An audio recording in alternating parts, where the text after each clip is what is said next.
Uma segunda estratégia para modificar aquele algoritmo da busca genérica seria utilizar a estratégia do busca em largura e, nesse caso, diferentemente da busca em profundidade, que utiliza o vértice explorado mais recentemente, no caso da busca em largura ela vai visitar o vértice menos recente e cuja vizinhança ela ainda não foi explorada.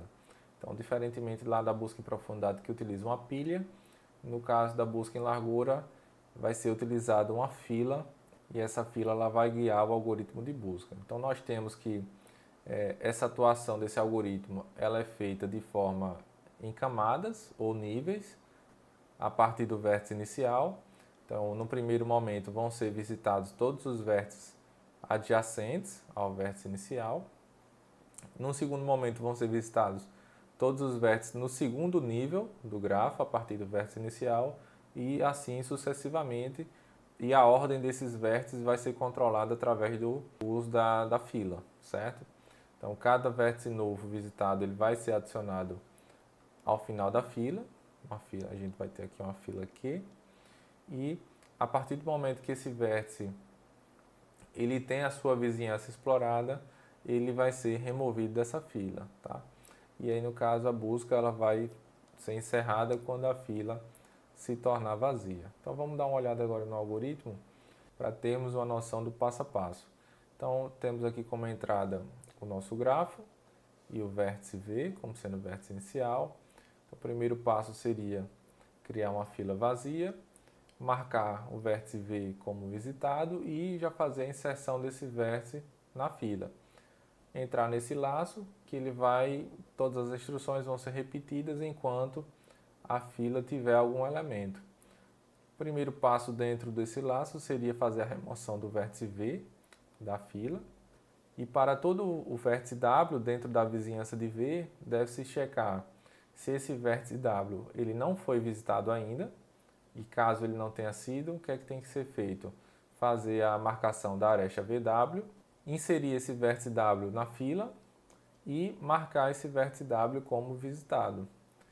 Caso esse vértice W ele já tenha sido visitado, então faz uma checagem simplesmente para verificar se essa aresta ela não tinha sido visitada ainda. Se sim, então essa aresta ela tem que ser marcada novamente.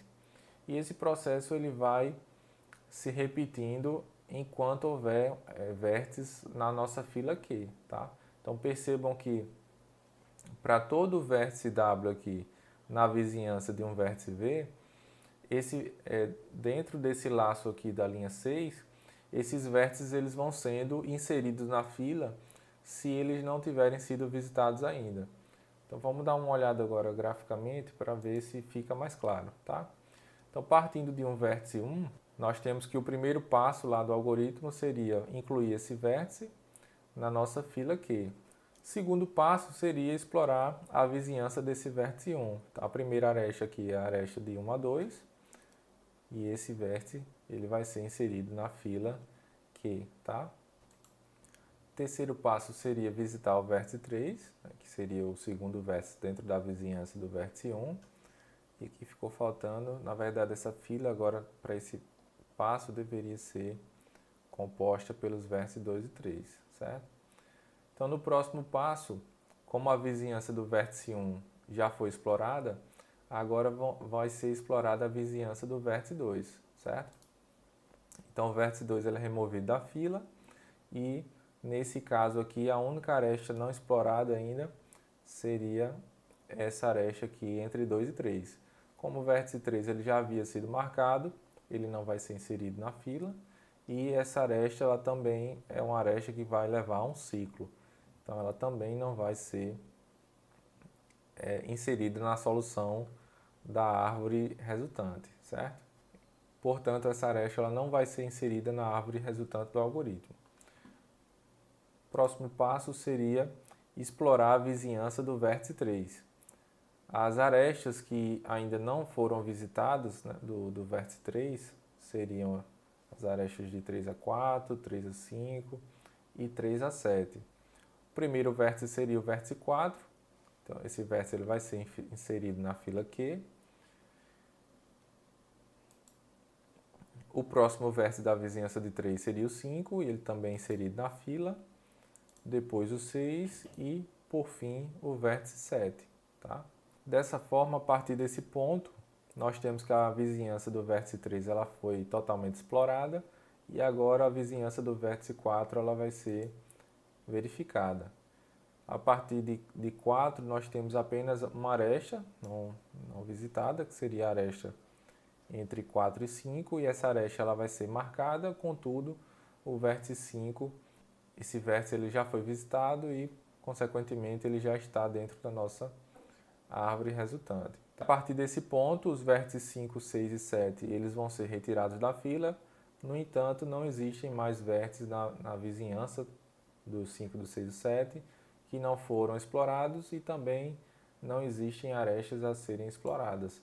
Então, portanto, nós temos que para esse grafo G, o grafo em largura resultante do algoritmo seria esse grafo G1, certo? No caso, essa árvore. Em termos de complexidade, nós sabemos que cada vértice ele só vai entrar na fila uma vez, considerando que as operações de inserção e remoção na fila elas ocorrem em tempo constante. Além disso, a lista de adjacências de cada vértice ela vai ser examinada apenas uma vez e a soma dos comprimentos de todas as listas vai ser exatamente m arestas. Então, a partir da representação do grafo utilizando listas de adjacência, esse tipo de algoritmo pode ser implementado com complexidade também de O de n mais m, tá? Onde n representa a quantidade de vértices e m representa a quantidade de arestas.